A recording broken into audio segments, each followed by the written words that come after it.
Et salut à tous. Alors aujourd'hui, on va voir comment changer de user agent dans Chromium ou tous les navigateurs qui sont basés sur Chrome, du coup sans utiliser d'outils, etc. Et avant de vous montrer ça, pourquoi? Tout simplement, en fait, l'autre fois, j'étais en train de faire un petit test d'intrusion et j'ai fait des trucs qui ont déclenché le WAF et qui m'ont bloqué. Euh, et j'étais à peu près certain que ce blocage, en fait, il n'était pas basé sur l'adresse IP, mais sur le user agent. Et c'est vrai que de manière générale, en fait, c'est assez compliqué en vérité de faire un blocage sur l'adresse IP euh, à cause du NAT, en fait, tout simplement, et de quelques autres cas d'usage qui font que, par exemple, en fait, s'il y a un utilisateur, par exemple, dans une grande entreprise de 1000 personnes et qu'il y a en fait qu'une arrivée Internet, si vous bloquez l'adresse IP, en fait, vous allez bloquer les 1000 personnes qui travaillent dans le bâtiment et pas juste la personne à son poste qui fait le comportement qu'on veut bloquer. Et puis dans des pays, a priori, je sais pas, en Chine, je crois qu'ils ont peut-être qu'une dizaine ou qu'ils n'ont pas beaucoup de d'adresses IP pour tout le pays, donc enfin, il y a plusieurs cascades de NAT, etc. Et donc bon, si bloquer les adresses IP, ça, on peut se retrouver à bloquer beaucoup plus de gens que juste la personne qui fait l'action entre guillemets malveillante ou quoi. Et d'ailleurs, après, avec tout ce qui est des fois IP dynamique ou des choses comme ça, on garde pas forcément son bail très longtemps.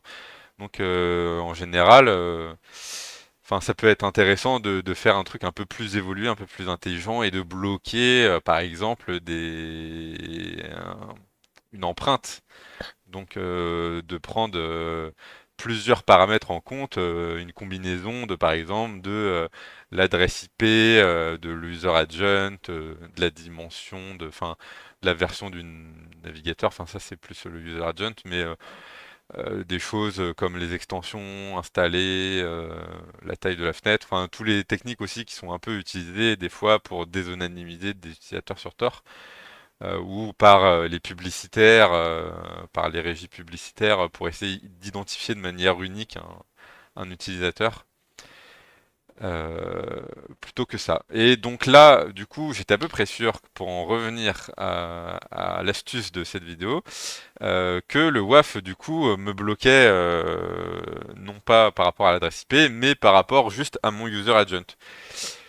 Et en fait, j'avais un peu la flemme de sortir, de lancer Burp, qui est en Java, qui est toujours assez lent à démarrer, d'ouvrir le navigateur intégré, patati patata, tout ça juste pour changer mon user agent. Et pas envie non plus ni de faire des curls et d'aller faire une recherche sur internet pour trouver un user agent d'un autre navigateur, ni d'installer des extensions, etc., etc. Juste faire un petit check rapidement.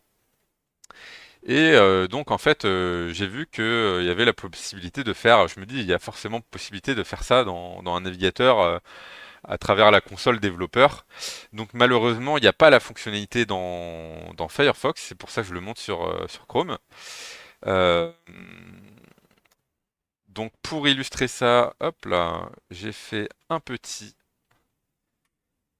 site web qui affiche là du coup que je suis en train d'utiliser mon user agent par défaut, qui est celui-ci. Hop, je peux vous montrer le code source du serveur. Donc c'est une application qui fait avec Roda. Hop, j'ai du coup une route à la racine qui regarde juste si le user agent est égal à du coup celui de mon Chromium actuel. Et puis il va afficher à ce moment-là défaut user agent. Et si le user agent est modifié, bah, il va afficher à la place spoofed user agent et m'afficher celui-ci. Donc pour ça, c'est tout simple. On fait F12. Faut pas chercher dans les tables, dans les onglets des outils existants. Faut aller là dans trois petits points. More Tools, donc ils sont un peu cachés. Et là, ça porte pas forcément un nom hyper parlant. En fait, il faut aller dans Network Conditions. Hop. Et ça ouvre ça en bas, en dessous des autres outils. Donc, enfin, c'est pas très pratique. Je sais pas si on peut bouger ça en plus grand. Non, en fait, c'est pas. Voilà. Et là, on a la possibilité du coup de décocher Use Browser Default, donc utiliser la valeur par défaut du navigateur. Et là, bon, bah, il y a un certain nombre d'appareils qui sont déjà enregistrés. Par exemple, je vais pouvoir mettre Firefox sur Windows. Hop. Si j'ai pas envie, je peux en mettre une valeur que j'écris moi-même. Il y a des petites options pour faire des comportements avancés que j'ai pas creusés. Hop, et là, du coup, si je rafraîchis la page, hop, je vois Spoof User Agent, et effectivement, j'ai changé de User Agent.